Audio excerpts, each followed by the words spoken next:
Greetings, YouTube. It is I, KarQ. Today, March 7th, 2023, we have the mid-season 3 Overwatch 2 patch. I'm doing this patch rundown and breakdown live on Twitch. I have a shorter, succinct version of it where I just kind of show comparison and give some light thoughts on it on the main channel. But this channel is going to be a lot more rambly, and I'll give you more implications and thoughts on where the direction of the game is going, and I'll read everything.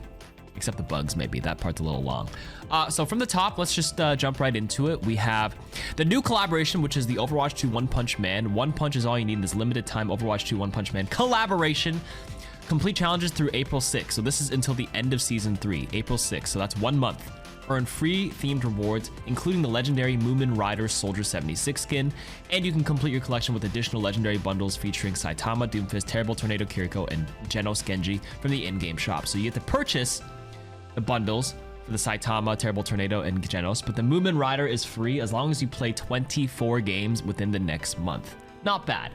Also, if you're watching this on YouTube and you haven't come to my stream yet, twitch.tv/KarQ, I'm giving away bundles slowly throughout the week. I'll give away 3 bundles today. I have 7 to give away.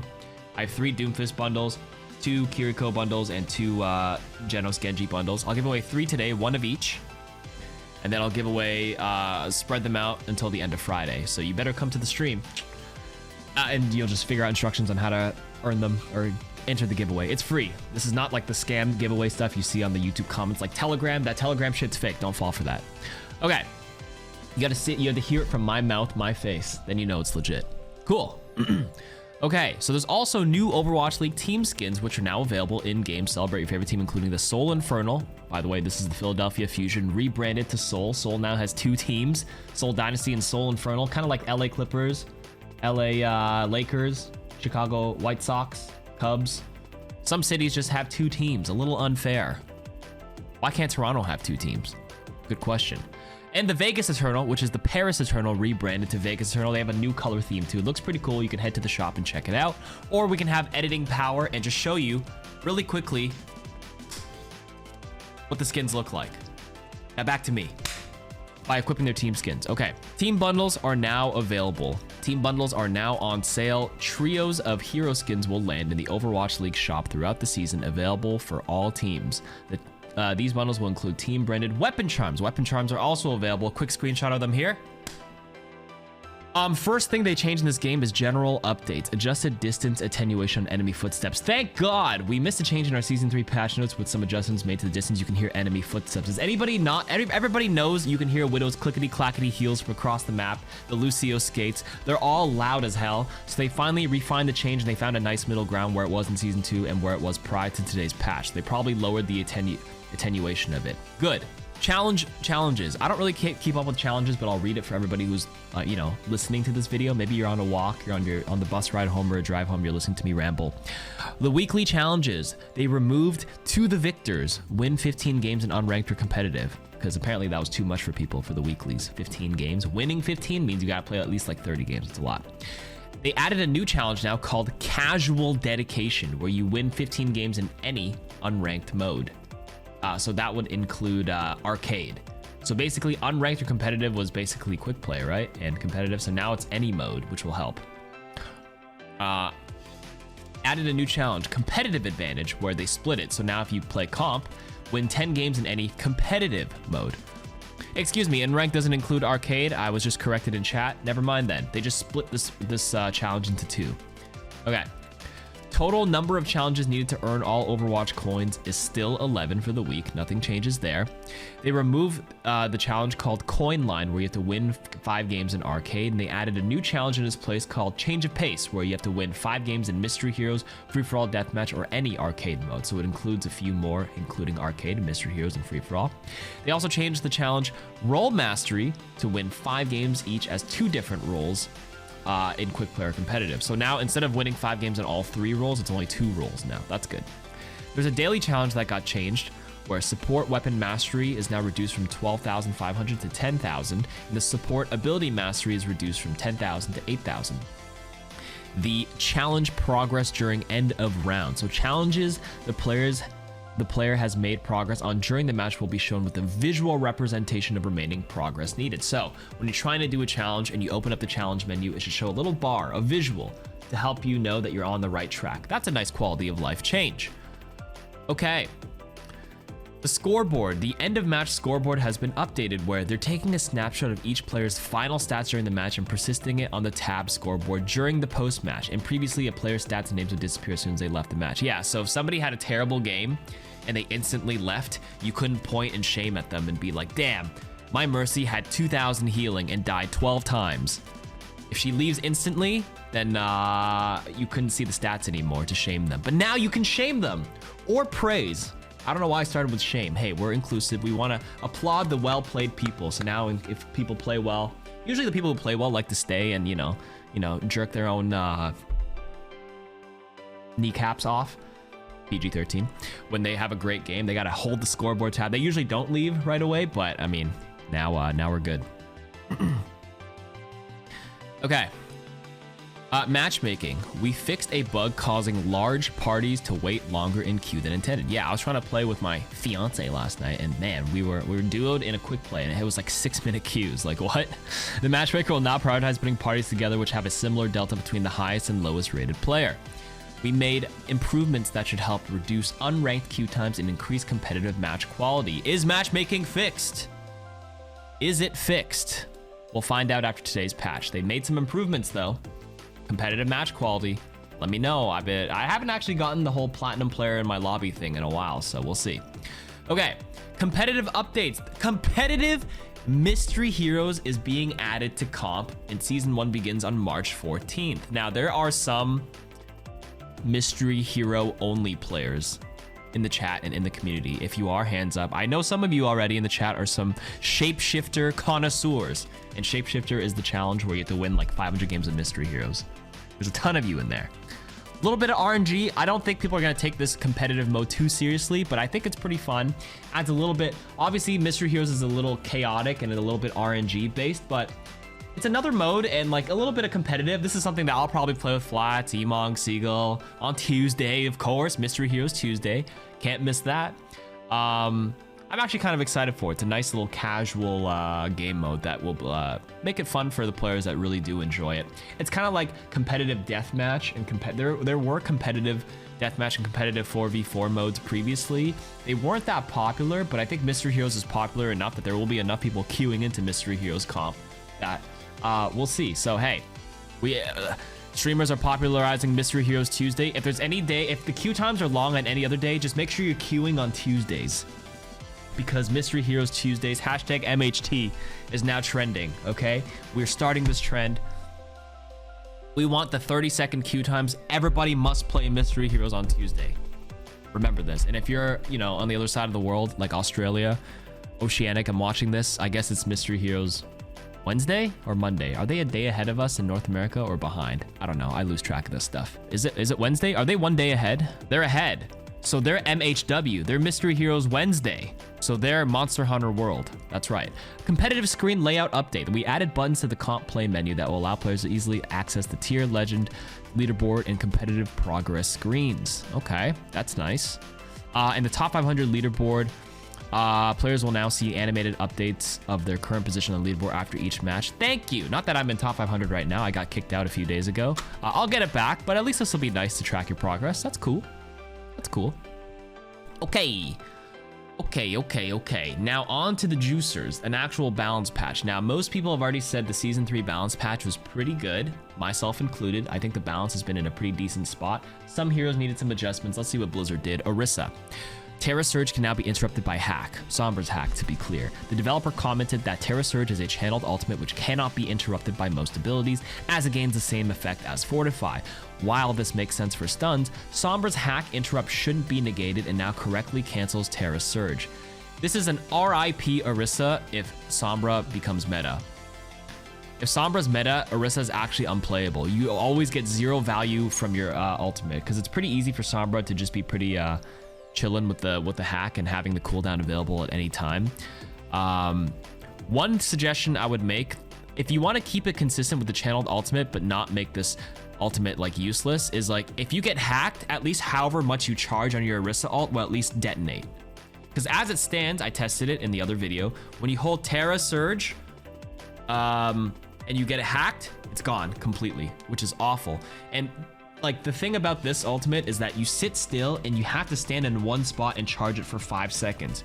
You are a sitting duck. Unlike other ultimates where like if a Genji's trying to blade and you try to hack the Genji and he like dashes around, he can break it, he can damage you. But this one is super, super easy to hack. I don't know if my suggestion is something that the community would agree with, but my idea is, again, yeah, if you hack the Orisa, at least let her pull off the damage for as much as she charges. I actually think that would be a nice middle ground if they want to keep that consistent. Agreed? Or disagree? Yes, fair compromise. Thank you. Okay, you disagree? Remove Orisa from the game? Okay, true. Ramatra. Annihilation. Using Annihilation while Nemesis form refreshes your bonus armor. The developer commented that players found that shifting out of Nemesis form before activating the Annihilation ultimate would fully reset the Nemesis form's bonus armor, and to smooth out the gameplay, it now resets armor health automatically as part of the ultimate activation. So I was gonna say good Ramatra players already know this tech, where if you're in Nemesis form, you have to go out of Nemesis and then reactivate your ultimate to refresh your armor, because if you popped your ultimate while in Nemesis, it would not give you the free armor from Nemesis, but this just smooths it out. It doesn't change anything for high level players because good Ramatra's already knew to do it, but at least for the newer Ramatra players, they wouldn't accidentally forget to do it. So this should help noobs. Doesn't change anything for the higher level, but it is a fine quality of life change overall. So yeah, it's fine. It's good. No problems there. Roadhog. The chain hook cooldown now starts when an ability ends instead of at the start. So this is actually a nerf at first, where the cooldown starts when it ends versus the start. So there's like, I mean, the hook comes out really fast, but the chain hook cooldown is reduced from 8 to 6 seconds. So when you calculate the chain hook cooldown from 8 to 6, but allow the cooldown to start at the end, it's still a net buff. It means the hook frequency will be a lot faster. 1 second faster. Now 1 second, people are like, whatever, barely any change, but relatively speaking, whatchamacallit? 1 second of 8 is like 15% buff in uptime. It's a nerf to long range hooks, and shorter hooks have a buff. That's actually a good call. Well, no, this still offsets it. 2 seconds is big. There's no way the long hook is more than 2 seconds, I don't believe. So overall, it's still a net buff. All you need to know is the hook frequency or uptime will be higher. It's not as deadly. The developer comments chain hook cooldown beginning when the ability started instead of at the end caused some confusion when discussing the cooldown, since once you can see the timer, it appeared a second shorter, bracket 7 seconds on the UI, than the actual maximum cooldown. And after fixing that, we're reducing the cooldown overall by an additional second to increase the frequency of Roadhog's team utility now that being pulled in by chain hook is less deadly. Roadhog, I mean, Ana's being played a lot more in the meta right now, so Roadhog is having a hard time in that capacity, but I think he's like one more small tweak away from being like perma-picked again. I think he's in a good spot, to be honest with you. He has his niche. He's not a one-shot machine, but he still bursts tanks pretty well. He still plays into ball really well. Whole Hog is a great answer to Ramatra's and a decent answer to ball right now, I would say. So, I mean, okay. Okay, Wrecking Ball. Wrecking Ball, let's talk about the nerf first, which is Minefield. Arm time increased from 1 to 1.25 seconds. So it used to be 1.5 seconds. They buffed it to 1 second. Now it's the happy medium in between. Yeah, this is fine. Honestly, they could probably put Minefield back at 1.5 seconds, and the other buffs to his health in early season 3 and his like pile drive uptime were already good enough. I was gonna say just put it back to 1.5 because it's so stupid. The mines also last way too long. The arm time can be back at 1.5, and honestly, if you want to nerf ball, why the hell are these mines lasting like 30 seconds? I can't even like, I've accidentally walked into it when I thought it's over, and it is the most annoying thing in the world. And also, they changed the way the behavior of the mines are up top. I, as Baptiste, have accidentally jumped up in the air thinking there wasn't one. There's just a random mine chilling above. Like, why can't they all just like fall down? Please, thank you. Grappling Claw. They added a timeout indicator for Grappling Claw located above the ability icon. That's just quality of life. So good ball players intuitively already knew how long the Grappling Claw lasted, but for newer players, this will help them learn. Grappling Claw's quality of life change. They added a hero-specific option for the relative aim while rolling. This is good.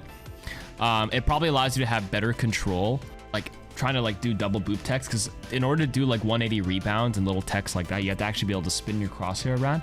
This will probably help console players to do the ball techs a lot better. So that's something to keep in mind. I'm not going to read the developer comments. I basically said what they just said. Zarya is receiving a buff where the shared cooldown, particle barrier, and protected barrier is reduced from 11 to 10 seconds. This is still worse than Season 1 Overwatch 2, where Zarya was everywhere, because 2.5 second uptime on each bubble meant you had times 2 bubbles was 5 seconds of bubbles. Right now, it's still 4 seconds of total bubbles because it's 2 seconds and 2 seconds. So that's, what is that? That's like 5 seconds to 4 seconds is like a 20% uptime change in the bubble, and it was easier. It naturally, indirectly allowed you to get higher energy easier. So at least this is fine. And they also did nerf the cooldown from bubbles from 10 to 11. They just reverted this change. So Zarya's best matchups, I think, are like D.Va and Orisa. Orisa's probably going to get played even less now with that Sombra change for now, so it's not good there. But D.Va is actually pretty popular right now, I will say. D.Va is growing in popularity. I've also heard through the grapevine that a lot of Overwatch League teams right now and contenders teams are scrimming with D.Va as the main choice because it plays well against Winston. Winston is always common in scrim, so that people are trying to play D.Va into it, which plays well. And D.Va is also plays decent into Wrecking Ball as well. You can match, you can protect your team, you can peel, depending on the map. But D.Va's pretty good right now. So and that D.Va's good, Zarya will indirectly also be played a little bit more as well. So this is good. I like Zarya personally, so that's good. Okay, Ashe. We wanted to enable Ashe and Bob to easily assist one another, and Bob now prioritizes targets damaged by Ashe's rifle, which may allow for more flexible ultimate placement. So I said this in the other video, but this isn't a new concept because Torbjorn does the same thing where whenever you hit somebody, like you get a hit marker, the turret will shoot the same target. It'll switch aggro and switch to the person you just shot. So this is a huge change for Ashe. Bob is now smart AI, right? Bob is, Bob GPT now. That's good. I tested it where if I shoot someone who is out of line of sight of Bob, will Bob try shooting it and will he hit the wall? And the answer is no. Bob is smart. So for example, if Bob is shooting a Reinhardt and I shoot this tracer here, it'll shoot the tracer. But if Bob is firing at this Reinhardt and I'm shooting a tracer, but tracer is out of line of sight of Bob, Bob will not shoot the tracer because Bob can't see it. So it's still smart. It won't waste its shots trying to shoot someone it can't. So it'll still stay aggro. But as soon as the tracer comes into line of sight and I shoot her again, then the Bob will, and the tracer's in line of sight, then Bob will switch targets. So it's actually pretty smart. So I did try this, yes. So that's a pretty big quality of life change for Ashe. Actually, I wouldn't even say it's quality of life. That's just an overall buff to Bob because he's just a smart target. That being said, there are times where you want to take a 1v1 without Bob's help and you want Bob to shoot someone in the enemy backline the whole time and just one-shot them. So, yeah. I think there will be edge cases where old Bob mechanic is stronger for that reason, where he's able to just like DPS down an enemy support while I shoot the tank in the front. Maybe I don't want to shoot the tank. You know what I mean? But like, it's actually pretty smart. Let's say I'm shooting a Reinhardt. I shoot Reinhardt in the chest once and he puts up a shield in front of me. Then my Bob behind starts shooting the Ryan in the back. Then he's got to split the difference. Do I shield the Bob or do I shield the Ashe in the front? So there's cases where it's good, cases where like I can see the old version is better, but I think overall net buff for Ashe, I would say. Okay, Hanzo lunge cooldown decreasing from 5 to 4. Hanzo I think is underperforming a little bit, so this just kind of helps him out. Mobility every 4 seconds is pretty good though, I will say. 20% buff in its uptime for lunge. Lunge is going to be spammed like crazy. He's a little bit more slippery now. This will I still think for most metal ranks and stuff, consistency with the arrows might still be a problem for a lot of players, but at the end of the day, he's okay. This is fine. Underperforming, yeah. Right now, Cassidy is the #1 DPS in my opinion at the high levels, and I think in the metal ranks too. Honestly, I'm surprised they didn't nerf Cass. They should just put him back to 200 HP and he's fine. He's better. There's no reason this guy should have long range burst DPS, easy magnetic grenade, have damage reduction on the roll, damage reduction on his ult, and have 225 HP. All he did was buff the damage fall off, which means his DPS is really good at most ranges, which makes him more versatile. So to compensate, why does he have 225 HP? That's kind of wild. And they did mention they're going to try to rework the grenade in the future, so that's probably what they're waiting for. But I think in the interim, they should honestly just put him at 200 HP. There's 250 HP heroes, Mei and Reaper, sure. 225 is Symmetra and Cass. The cast has so many strength at 225. He's strong at close, he's strong at medium, and he's strong at almost long range now. John is punching air. Honestly, he said the same thing. He's like, if they nerf him, don't nerf the damage. Just put him back at 200 HP, and he's happy too. And honestly, I would be as well. Those are my suggestions. May's ultimate cast time reduced from 0.5 to 0.4 seconds. This is not like the cast time is the animation where she goes dong zhen bong zhen zhao. I don't know how to say it in Mandarin. She says dong dong dong. Dong is cold in Cantonese. I don't know. I think it's similar in Mandarin. But basically, when she says her voice line and she does the like throw animation, it's 0.1 seconds. But there's a lot of times where if she does it and she gets slept, she gets stunned, or she dies, the ultimate doesn't come out, or the diva will eat it. The Mei all disappears a lot more than people expect, so this will reduce the chance of you losing the blizzard. Bing chilling. Pharah's jump jet, where the jump jet movement is now influenced by directional inputs. That's a nice change for Pharah players. When you jump jet now, you can hold to the left, so when you jump jet, previously when you jump jetted, you would always do a forward momentum thing and then do some lateral movement, but now you can actually like pick a direction and like, you know, jump to the left, jump to the right, jump it back now, y'all. You know what I'm saying? So you can actually dodge stuff like you can actually dodge an Orisa spear with a jump jet or something, or a slow moving projectile. So that's pretty good. A good quality of life buff change for Pharah. Sojourn, they're increasing her torso hitbox width volume by 20%. That's big. Torso hit volume increasing. A bigger hitbox is a huge nerf, by the way. They actually nerfed Junker Queen when they buffed Junker Queen in season 2. And then they simultaneously buffed her, like nerfed the hitbox by making it bigger. I remember talking to Emong, he's like, dude, even like a 10% hitbox like increase made her like, so you just die. You get discorded and you just blow up. So this is a pretty big nerf. It means she's really easy to hit, especially when she slides.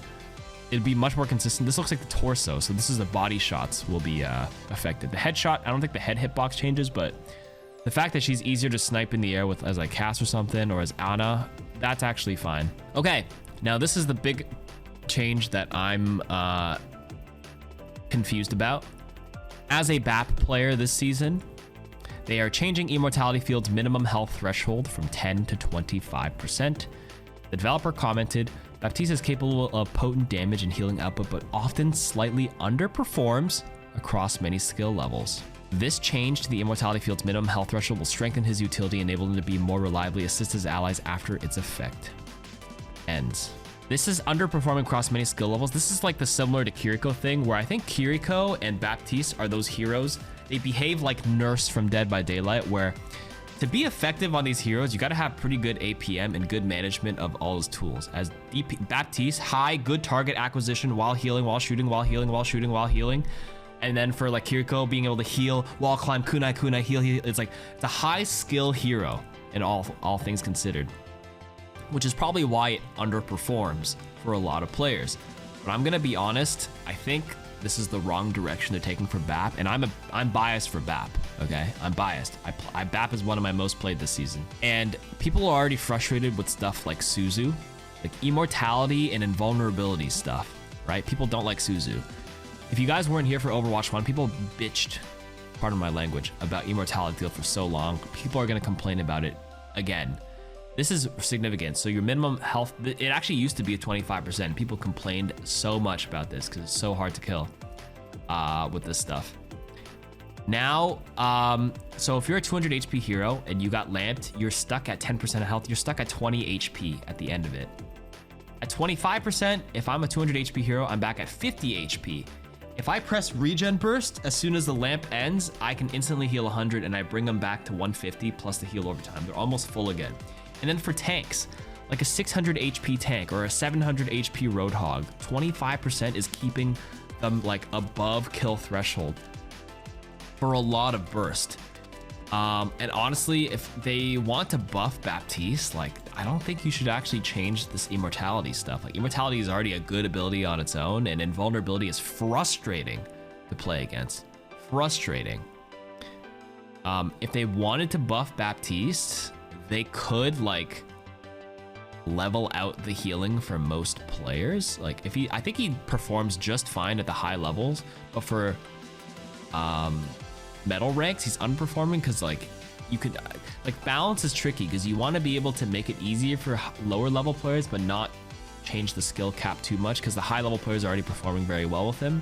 So my suggestion right now is that he currently heals 50 HP on Splash and 70 HP on Direct. Because like the metal ranks target acquisition or healing accuracy is probably a little lower, you can make the Splash heal 60 and maybe make the Direct heal like 60 as well. Maybe just like push up the healing a little bit. So, but don't change anything to Immortality Field at this point. Like I think this is not it. And by the way, the 60 HP Splash and Direct used to be how it used to work anyways. You could probably push it back there. I don't know. I mean, it lowers the skill level of the hero a little bit, sure, because like having Direct should have a higher reward. But like it would be a nerf to high level BAP because I think he's already doing fine, but a buff to lower level BAPs, which is what I think the idea should be. At least based on what they're saying, underperforming many skill levels. He's already doing great at high levels. Honestly, even without 70 HP, even at 60 HP directs or splashes, he's still like, you still pump out a disgusting amount of heals. And it makes him perform better at the lower ranks if they wanted to buff him in that capacity. That's just my suggestion. Anyways, you don't have to take it like, this is just an idea. But yeah, that's something I'm just bringing up for that. And that is all the balance changes, a pretty minor patch. A lot of them were quality of life changes. Yeah. There are some bug fixes here where they, you know, something about reporting inappropriate names, game reports, PS5 players unable to save highlights, players' presence, practice range when in custom games. Most of these are pretty insignificant. They fixed the Ash Raijin skin that came out not too long ago because the gun scope was way too big. So at least it's not as oppressive anymore. That's nice. And that is basically it for today's patch. That is my verbal spiel breakdown. If you're listening to this entire video, thank you for your time. I appreciate it. And I will catch you guys in the next KarQ Archives video. Cheers.